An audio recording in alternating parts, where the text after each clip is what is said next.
오늘은 창세기 3장 보겠습니다. 창세기 3장 1절에서 21절. 오늘 좀 본문이 길어요. 3장 1절에서 21절까지 다 같이 합독합니다. 그런데 뱀은 여호와 하나님이 지으신 들짐승 중에 가장 간교하니라. 뱀이 여자에게 물어 이르되 하나님이 참으로 너희에게 동산 모든 나무의 열매를 먹지 말라 하시더냐. 여자가 뱀에게 말하되 동산 나무의 열매를 우리가 먹을 수 있으나 동산 중앙에 있는 나무의 열매는 하나님의 말씀에 너희는 먹지도 말고 만지도 말라 너희가 죽을까 하노라 하셨느니라. 뱀이 여자에게 이르되 너희가 결코 죽지 아니하리라. 너희가 그것을 먹는 날에는 너희 눈이 밝아 하나님과 같이 되어 선악을 알 줄 하나님이 아심이니라. 여자가 그 나무를 본즉 먹음직도 하고 보암직도 하고 지혜롭게 할 만큼 탐스럽기도 한 나무인지라. 여자가 그 열매를 따먹고 자기와 함께 있는 남편에게도 주매 그도 먹은지라. 이에 그들의 눈이 밝아져 자기들이 벗은 줄을 알고 무화과 나무 잎을 엮어 치마로 삼았더라. 그들이 그날 바람이 불 때 동산에 거니시는 여호와 하나님의 소리를 듣고 아담과 그의 아내가 여호와 하나님의 낯을 피하여 동산 나무 사이에 숨은지라. 여호와 하나님이 아담을 부르시며 그에게 이르시되 네가 어디 있느냐. 내가 동산에서 하나님의 소리를 듣고 내가 벗었으므로 두려워하여 숨었나이다. 이르시되 누가 너의 벗었음을 내게 알렸느냐. 내가 내게 먹지 말라 명한 그 나무 열매를 내가 먹었느냐. 아담이 이르되 하나님이 주셔서 나와 함께 있게 하신 여자 그가 그 나무 열매를 내게 주므로 내가 먹었나이다. 여호와 하나님이 여자에게 이르시되 내가 어찌하여 이렇게 하였느냐. 여자가 이르되 뱀이 나를 꿰므로 내가 먹었나이다. 여호와 하나님이 뱀에게 이르시되 내가 이렇게 하였으니 내가 모든 가축과 들의 모든 짐승보다 더욱 저주를 받아 배로 다니고 살아있는 동안 흙을 먹을지니라. 내가 너로 여자와 원수가 되게 하고 내 후손도 여자의 후손과 원수가 되게 하리니 여자의 후손은 내 머리를 상하게 할 것이요 너는 그의 발꿈치를 상하게 할 것이니라 하시고 또 여자에게 이르시되 내가 내게 임신하는 고통을 크게 더하리니 네가 수고하고 자식을 낳을 것이며 너는 남편을 원하고 남편은 너를 다스릴 것이니라 하시고 아담에게 이르시되 네가 네 아내의 말을 듣고 내가 네게 먹지 말라 한 나무 열매를 먹었으니 너로 말미암아 너는 내 평생에 수고하여야 그 소산을 먹으리라. 땅이 내게 가시덤불과 엉겅퀴를 낼 것이라. 내가 먹을 것은 밭의 채소인즉 내가 흙으로 돌아갈 때까지 얼굴에 땀을 흘려야 먹을 것을 먹으리니 내가 그것에서 취함을 얻었음. 너는 흙이니 흙으로 돌아갈 것이니라 하시니라. 아담이 그의 아내의 이름을 하와라 불렀으니 그는 모든 산자의 어머니가 됨이더라. 여호와 하나님이 아담과 그의 아내를 위하여 가죽옷을 지어 입히시니라. 아멘. 할렐루야. 좋은 날입니다. 이 창세기 3장은요 너무나 중요한 장입니다. 제가 감히 말할 수 있는 것은 성경 신구약 전체를 통해서 그 비중에 있어서 가장 중요한 장 하나를 꼽으라면 저는 아마도 창세기 3장이 아닐까. 그 정도로 창세기 3장은 중요한 장이고요. 이 3장에 기록되어 있는 내용이 정말로 중요합니다. 죄가 어떻게 시작되었는지, 그리고 그로 말미암아 인간의 실존이 어떻게 변했는지, 그리고 정말 인간은 어떤 존재인가, 그거를 말해주는 책이 그 창세기 3장이에요. 그리고 복음이 시작되는 그 발생을 말해주는 장이기도 합니다. 복음이 뭐예요? 하나님의 구원 계획이거든요. 죄인된 인류를 구원하기 위한 하나님의 구원 계획. 그게 복음이죠. 이 복음이 언제부터 기록되었냐면 창세기 3장에 기록돼요. 이 모든 중요한 어떤 진리의 그 토대가 기록되어 있는 장이 창세기 3장이다. 그래서 여러분, 이 성경은 너무나 중요한 책이에요. 성경을 몇 권씩 다 갖고 있는데, 갖고 있는 게 중요한 게 아니라 성경을 열심히 읽어야 돼요. 한 권만 가져도 괜찮으니까 제발 열심히 좀 읽으세요. 열심히 읽어야 돼요. 그것만큼 중요한 책이 없어요. 데이빗 리빙스턴이라는 아프리카 선교의 아버지가 그런 말을 했어요. 내가 밀림 오지에 들어갈 때 모든 짐을 다 버려야 하고 딱 한 가지만 내가 가질 수 있다면 나는 성경책을 갖고 가겠다. 그만큼 중요한 책. 여러분 교보문고 가보세요. 책이 어마어마하게 많죠. 정말 그 교보문고에 있는 책이 몇십만 권인지 몇백만 권인지 모를 정도인데, 그 모든 책을 다 합쳐도 성경 한 권의 무게보다 가벼워요. 특별히 성경 중에서도 가장 중요한 장이 창세기 3장인데, 거기서 말해주고 있는 인류의 문제에 대한 정답, 해답이 너무 중요하다는 거예요. 어떤 철학도 종교도 우리에게 정답을 말해주지 않거든요. 이 세상의 어떤 지혜나 지식으로도 우리에게 알려주지 않는 정답을 알려주는 책이 성경이고, 그 가운데서도 창세기 3장이 중요하다. 이제 그 얘기예요. 여러분, 오늘 이 창세기 3장을 갖고 우리가 한번 은혜를 나눠야 되는데, 여기에 누가 나와요? 아담과 그 와이프 하와, 그리고 뱀 나오죠. 하나님 나오죠. 나올 사람 다 나와요. 여기. 호화 캐스팅이에요. 그런데 이 아담과 하와가 이제 지음을 받을 때, 그렇죠? 여러분, 최초의 인류인 아담과 하와는 어떻게 지음 받았냐면, 제가 지난 시간에 얘기한 것처럼 말씀으로 만드신 것이 아니고 하나님이 흙으로 빚었어요. 모든 피조물은 다 말씀으로 지었거든요. 해가 있으라 해가 있고, 달이 있으라 달이 있고, 아무리 위대한 창조물도 그냥 말씀으로 다 지으신 거예요. 에베레스트 산도 있으라 그러니까 그냥 생겨나는 거예요. 태평양도 생겨라 그러면 생기는 거예요. 다 말씀으로 창조함을 받았지만, 사람만큼은 하나님이 흙으로 샥 빚으시고 그 코에다가 숨을 불어넣으셔서 생명이 된 거예요. 그런데 그 아담과 하와를 하나님 지으실 때 완전한 성인으로 지었죠. 그죠? 네, 최초의 사람은 성인으로 빚음을 받은 거예요.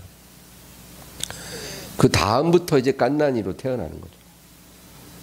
근데 이 아담과 하와는 어떤 상태였냐면 무죄한 상태예요. 무죄. 죄가 없는 상태로 지음을 받았어요. 영어로 innocенce라고 해요. 순수, 순결. 죄가 없는 거예요. 무죄한 상태로 지음을 받았어요. 근데 이 무죄함이 의로움과는 달라요.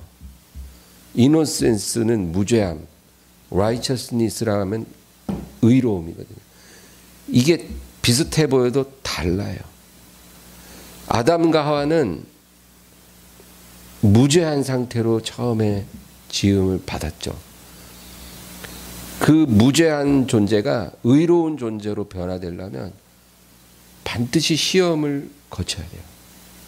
시험을 통과해야 돼요. 그 시험 가운데 범죄하지 않으면 의로운 존재가 되는 거예요. 그래서 예수님이 이 세상에 성육신에서 오실 때는 무죄한 이노센스를 가지고 이 세상에 오셨지만 그가 이 세상에서 시험을 받으셨거든요. 히브리서 4장 말씀처럼 우리와 똑같은 사람이시로되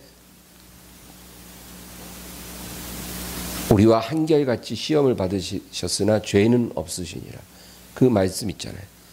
그러니까 똑같은 육체를 갖고 오셔서 우리와 똑같은 시험을 받으셨어요.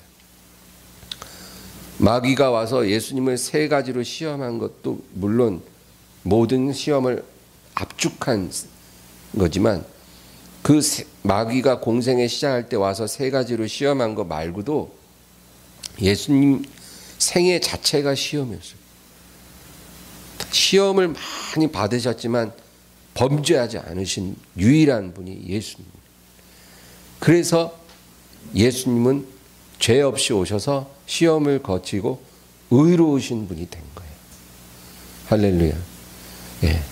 그래서 그분을 믿는 자에게 그분의 의를 하나님이 전가시키는 거예요. 왜냐하면 의롭다 여김을 받은 이는 예수님 한 분밖에 없거든요. 그래서 예수님만이 우리를 위해서 속죄하실 수 있는 자격을 갖고 있는 거예요. 그분의 흘리신 피만이 우리를 깨끗게 할 수가 있는 거예요. 시험을 거치고 의로움을 받으시거든요. 그런데 이 첫사람인 아담과 하와는 그 무죄한 상태에서 시험을 받고 의로워져야 되는데 그 시험을 통과하지 못한 거예요. 그래서 넘어졌죠. 뱀이 와서 유혹을 했어요. 그런데 재밌는 건 둘이 같이 있을 때 오지 않고 하와 혼자 있을 때 왔어요. 여러분, 그래서 혼자 있으면 안 돼요. 예수님이 제자들을 꼭 둘씩 보낸 이유가 있어요. 둘이 가야 시험을 이길 수 있거든요. 혼자 있으면 넘어져요. 다윗이 언제 넘어졌냐? 혼자 늦잠 자고 일어났을 때 넘어졌잖아요. 네. 그래서 항상 둘씩 다니세요. 하와 혼자 있을 때 왔어요. 뱀이. 그래가지고 살살 꼬이는 거예요. 만약에 아담하고 같이 있을 때 왔으면 하와가 솔깃해도 아담이 아이 여보 자, 듣지 마. 하나님이 보지도 말고 만지지도 말라고 했어. 그래서 이겼을 텐데 뱀이 그거 다 알고 혼자 있을 때 샥 와서 유혹하는 거예요. 근데 그 유혹이 뭐였어요? 한마디로 말하면 저 과실 먹으면 하나님처럼 될 수 있다. 그 얘기예요. 하나님처럼 될 수 있다. 여러분, 그 유혹이요, 태초의 에덴에서부터 시작되었고 지금까지도 가장 강력한 유혹이에요. 하나님의 피조물인 우리가 하나님의 모양과 형상을 갖고 있지만 하나님은 아니거든요. 근데 하나님처럼 될 수 있다라고 유혹하는 거예요. 그래서 정말 그 과실을 보니까 너무 괜찮아 보이거든요. 저 먹으면 정말 눈이 밝아져서 선악을 구분할 수 있고 하나님처럼 지혜로워질 것 같았거든요. 그래서 그거를 따먹은 거예요. 그런데 여러분, 아담과 하와는 그 첫 번째 시험에서 넘어졌지만 예수님은 그 시험을 통과하셨어요. 예수님이 세 가지로 시험을 마귀에게 받으실 때 첫 번째 시험이 뭔지 아시죠?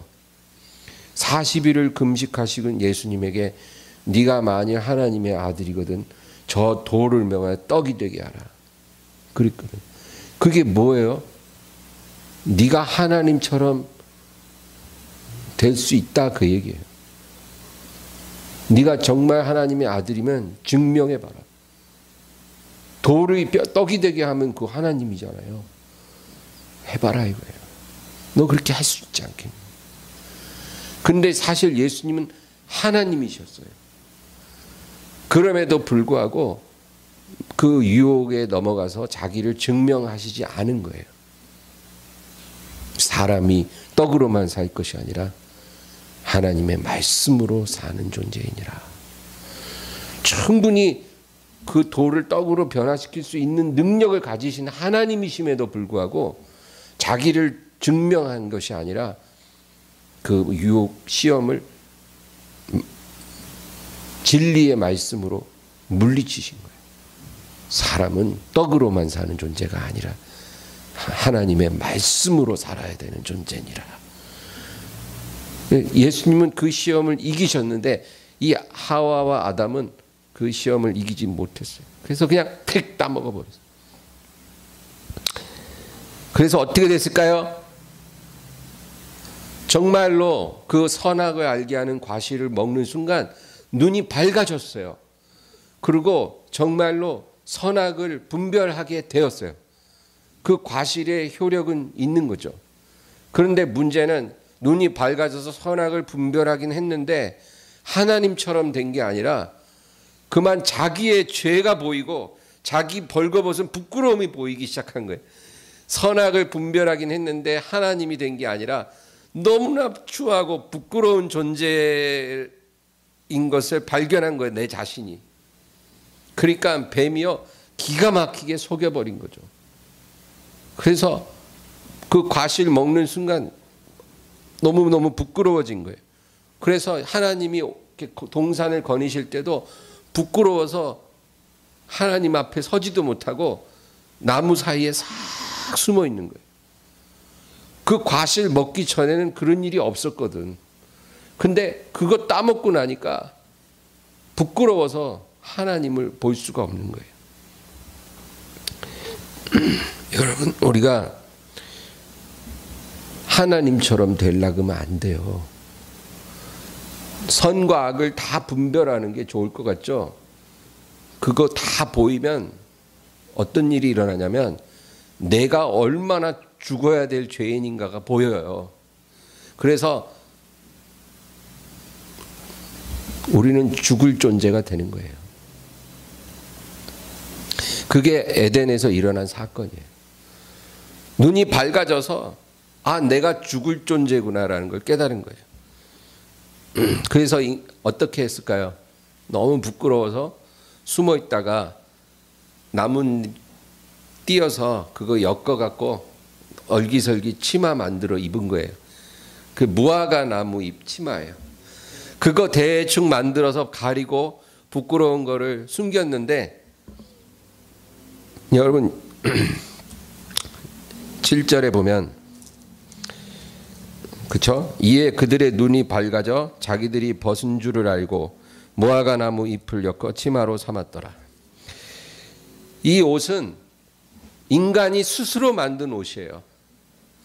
스스로 만들었어. 자기 부끄러움을 감추기 위해, 자기의 죄를 숨기기 위해 자기 스스로 만들어낸 옷이에요. 근데 이 옷으로 그게 감추어지지가 않았다라는 거예요. 이 창세기 3장이 말하는 거예요. 완전한 옷이 안 된다는 거예요. 그래서 하나님이 어떻게 해요? 오늘 마지막 21절 보세요. 다 같이 읽겠습니다. 21절. 여호와 하나님이 아담과 그의 아내를 위하여 가죽옷을 지어 입히시니라. 무화과 나무 잎으로 만든 치마 갖고 안 된다는 거예요. 그거 갖고는 안 돼. 그러니까 하나님이 직접 그 두 사람을 위해 가죽옷을 지어 입혀주셨다. 그렇게 기록되어 있죠. 여러분, 이 가죽옷 누구 가죽일 것 같으세요? 양 가죽이에요. 성경에는 양을 잡아서 그 가죽으로 옷을 만드셨다라는 말까지는 없지만 분명히 양을 잡으셨을 거예요. 왜? 어린 양이신 예수님을 예표하는 사건이거든요. 그래서 양가죽으로 두 사람을 위해서 하나님이 옷을 지어 입혀주신 거예요. 여러분, 이게 뭐예요? 하나님이 얘기하는 거예요. 너희 스스로는 너희 죄를 가릴 수 없어. 너희 부끄러움을 너희 스스로 가려지지가 않아. 그러므로 내가 만들어 입혀준 옷으로만이 너희 부끄러움은 가려질 수 있는 거야. 그 얘기예요. 그래서 무화과나무 치마 벗겨버리고 하나님이 직접 만들어 입혀주시는 가죽옷, 양가죽 옷을 입혀주셨더라. 그 얘기가 창세기 3장에 나오잖아요. 여러분, 이게 복음이에요. 복음. 네, 성경에 제일 먼저 기록된 복음을 사건이에요. 이 사건이. 인간이 스스로 만든 옷으로는 죄를 가릴 수 없고 하나님이 그 죄를 가려줄 옷을 입혀주셔야 돼요. 그 옷으로 우리에게 오신 분이 바로 예수 그리스도예요. 그분의 살과 피로 엮어 만들어준 그 옷을 우리에게 입혀주신 거예요. 그래서 그 옷을 입기만 하면 죄가 가려져요. 그리고 하나님 앞에 담대히 나아갈 수가 있게 되는 거예요. 그러니까 범죄한 아담과 하와를 하나님이 야단치시고 책망은 하셨지만 그들을 하나님이 사랑하시는 거예요. 그래서 벌써부터 하나님이 옷을 직접 만들어 입혀주신 거예요. 양가죽으로 된 옷을. 이것은 벌써 이때 하나님은 예수님을 이 세상에 보내실 것을 결정하신 거예요. 이게 복음이에요. 나의 의가 아니라 하나님의 의로 살아야 한다. 여러분, 사람들은 아담과 하와가 그 죄 한 번 지었다고, 과일 한 번 잘못 따먹었다고, 그 동산에서 쫓겨났다고 말하잖아요. 정말 하나님이 그랬을까요?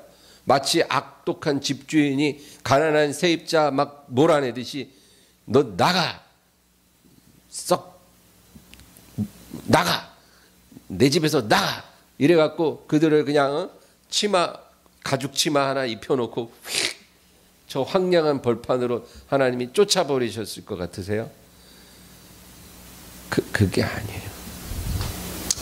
왜 하나님이 에덴에서 그들을 내보내신 거냐면 에덴 동산에는 중앙에 선악을 알게 하는 과실만 있는 나무가 있는 게 아니라 생명나무도 있었어요. 생명나무도 있는데 그거 과실을 따먹으면 영생을 하는 거예요. 그래서 영생을 할까 봐 하나님이 그 나무에 접근하지 못하게 하려고 에덴에서 내보내시는 거예요. 그러면 하나님 영생 좀 하면 안 돼요? 원래 의도가 영생을 주시는 건데 그 영생을 그냥 주시면 안 돼요? 그 죄 한 번 졌다고 그 영생을 박탈하시나요? 여러분, 아담과 하와가 그렇게 해서 눈이 밝아지고 죄가 들어온 다음에 영생을 누렸다면 그것처럼 비극이 없어요. 그게 비극이에요. 죄인으로 영원히 사는 건 비극이에요. 하나님 보실 때. 그 죄가 얼마나 더 확장되고 폭발하겠어요. 우리가 지금 70년, 80년을 살면서도 죄를 너무너무 많이 지어갖고 그 죄를 보혈로 씻기 전에는 그 죄가 막 흘러 넘치잖아요. 그렇죠? 아직도 하나님께 돌아오지 않는 사람들 보세요. 50년, 60년밖에 안 산 그 사람들이 죄가 막 흘러 넘쳐요. 인간이 그런 존재가 돼버린 거예요. 근데 만약에 900살, 1000살 살면 그동안 그 죄가 얼마나 흘러 넘치겠냐, 그 한 사람에게서. 게다가 영생을 누리면 그것처럼 비극이 어디 있겠어요. 하나님이 그거 보실 수가 없거든요. 그래서 홍수로 한번 쓸어버리기도 했잖아요. 그렇기 때문에 하나님이 영생을 거두기 위해서 에덴에서 내보내신 거예요. 그러면 영원히 그렇게 영생을 박탈하신 거냐? 아니에요. 가죽옷을 입히실 때 이미 예수님을 이 땅에 속죄양으로 보내실 것을 하나님이 결정하셨기 때문에 예수님을 믿고 죄 씻은 자에게는 하나님이 영원한 생명을 부여하기로 결심을 하시는 거예요. 이게 하나님의 구원 계획이다, 그 얘기예요.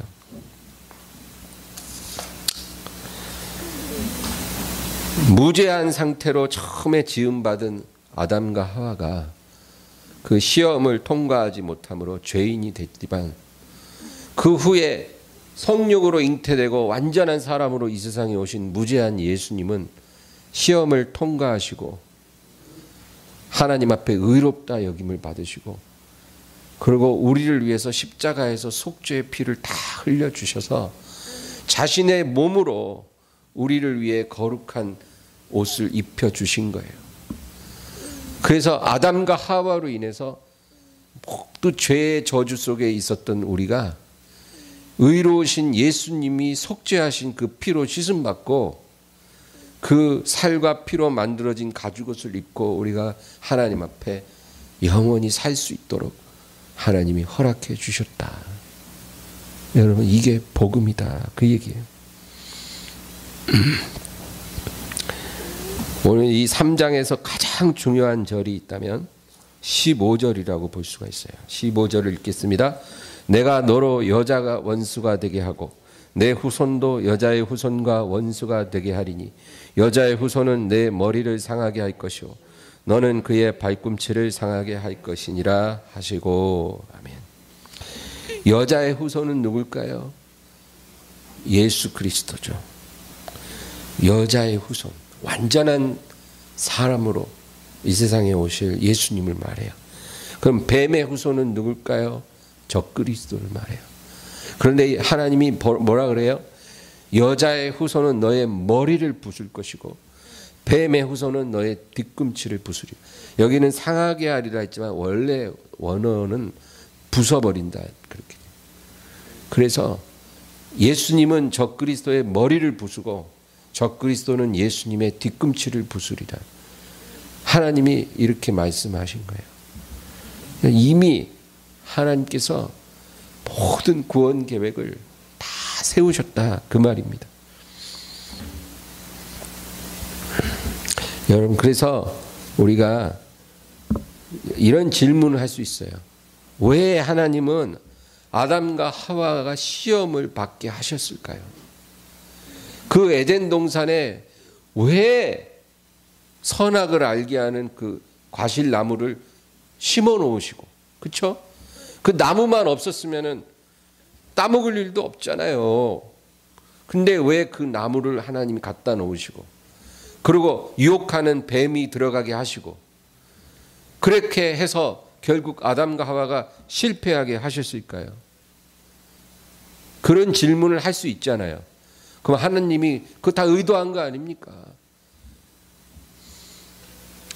여러분, 하나님이 아담과 하와가 시험을 받게 하신 거는 첫 이유가 있어요. 두 가지 이유가 있는데 첫째는 시험을 통과해야 의로워지기 때문이에요. 죄가 없지만 하나님이 원하는 상태는 그 상태가 아니라 시험을 통과해서 의롭다 여김을 받아야 되는 거예요. 그래서 하나님이 시험을 받게 허락하시는 거예요. 지금도 마찬가지예요. 우리가 예수 믿고 구원받으면 바로 하늘나라 가면 될 일인데, 그렇죠? 왜 이 세상에서 시험 받게 하실까요?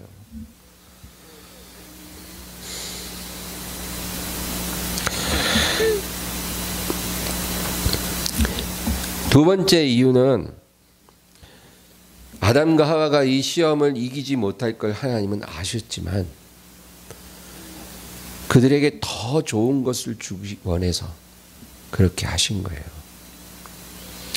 시험을 못 이겨서 넘어졌을 때 하나님께서는 아들을 보내기를 계획하신 거예요.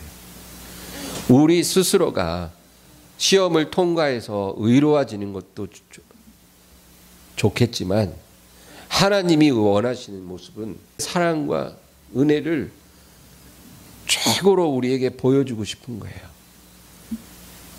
그래서 아담과 하와가 시험을 이기지 못할 걸 아시면서도 그 시험을 허락하시는 거예요.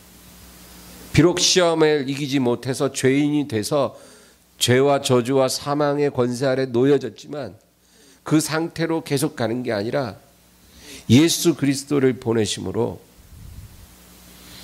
그분으로 우리가 의로움을 덧입고 하나님의 막대한 사랑과 은혜를 알게 하시려고, 그 사랑과 은혜로 우리가 살아가는 존재가 되게 하시려고, 하나님의 그 사랑과 은혜를 우리가 알게 하시려고, 나타내 주시려고, 드러내시려고, 그래서 하나님만이 홀로 영광 받으실 하나님이 되시려고 하나님이 그렇게 계획하셨다, 그 얘기예요. 그러니까 여러분, 우리가요 그 큰 은혜를 받은 존재들이라, 그 말이에요. 그러니까 그 은혜를 감사하고 그 은혜로 살아야 돼요. 이미 하나님이 우리를 의롭게 하셨는데 애써서 자기 행위로 의로움을 만들어 가지고 의롭다고 자랑하는 그런 어리석은 사람이 되어서는 안 되고, 하나님이 우리에게 부여하신 예수님의 의를 감사하면서 그 예수님과 동행하며 하나님을 기쁘시게 하는 그런 사람이 돼야 되겠다, 그 얘기입니다. 그래서 이걸 우리가 정말 깨달으면 낙심하면 안 되는 거예요. 원망하면 안 되는 거예요. 슬퍼하면 안 되는 거예요. 내 자신이 불행하다라고 생각하면 안 되는 거예요. 왜? 너무나 큰 사랑을 우리가 받은 걸 알거든. 그래서 우리 예수를 제대로 믿는 사람은 항상 기뻐하고 감사할 수밖에 없다. 우리가 믿으면서도 기쁨이 없고 감사가 없다는 것은 지금 하나님을 만나지 못했다는 거예요. 복음이 뭔지를 전혀 모르고 있다는 거예요. 그 감격이 다 사라져 버렸다는 거예요. 까맣게 잊어버렸다는 거예요. 그러니까 기쁨이 사라지고 감사가 사라지는 거예요. 우리가 기도와 말씀으로 살고 매일매일 그 은혜로 새롭게 충만을 받으면 기쁨과 감사가 늘 흘러나와는 게 당연한 거거든요.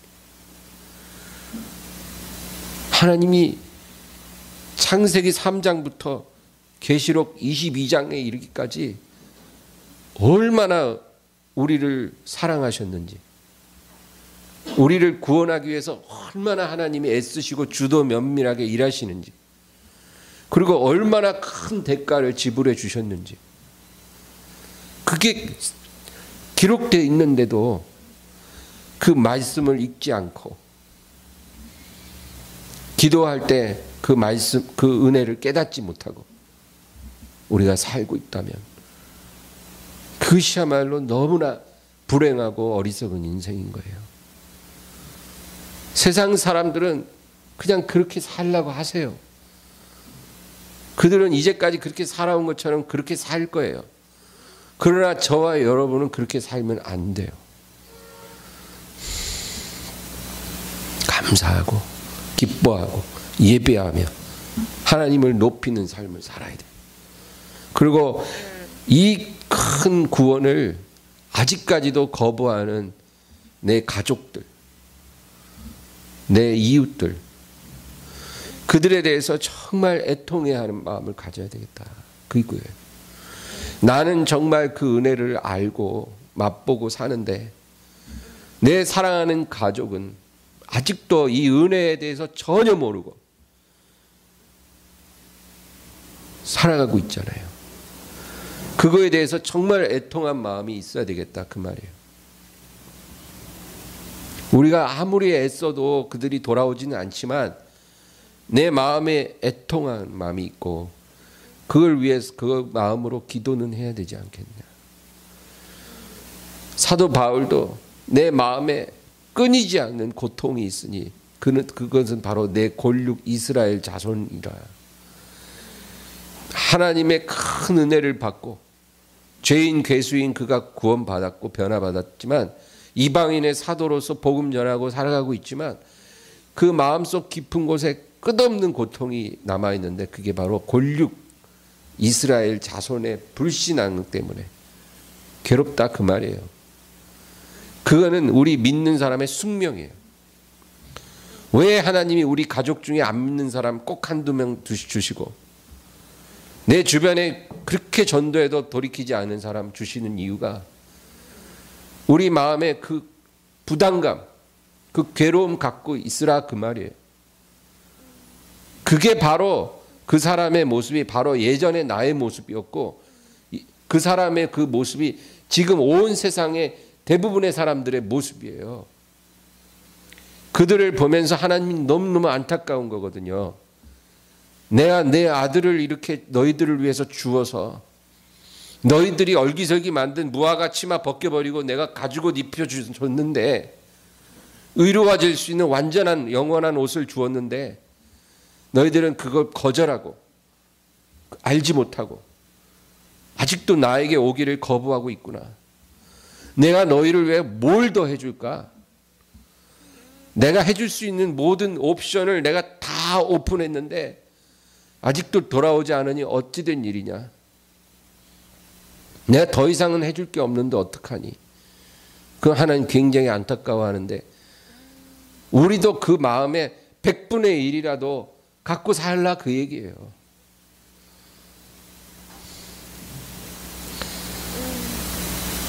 우리 하나님 자녀는 인생을 그렇게 바라봐야 되고 세상을 그렇게 바라봐야 돼요. 어디 아파트 사야 오를 거다. 어디 땅이 오를 거다. 어느 주식이 오를 거다. 이런 게 우리 마음을 차지하면 안 되고 하나님이 우리를 위해 이렇게 행하셨는데 아직까지도 그 사랑을 거절하고 사는 저 많은 사람들을 어떻게 하면 좋을까? 이제 주님이 문 앞에 서 계신데 대부분의 사람들은 아직 준비가 전혀 안 돼 있으니 어떻게 하면 좋을까? 이 마음을 갖고 살라 이 말이에요. 그래서 우리가 말씀과 기도 가운데 늘 이 복음을 다시 생각하고 살아야 돼요. 그래서 우리 마음이 하나님 마음 같이 되고 우리 마음이 예수님 마음 같이 돼서 그렇게 살아간다면 그게 바로 주님과 연합된 사람이에요. 오늘 이 말씀을 기억하면서 기도하기를 주의 이름으로 축원합니다. 간절히 기도합니다.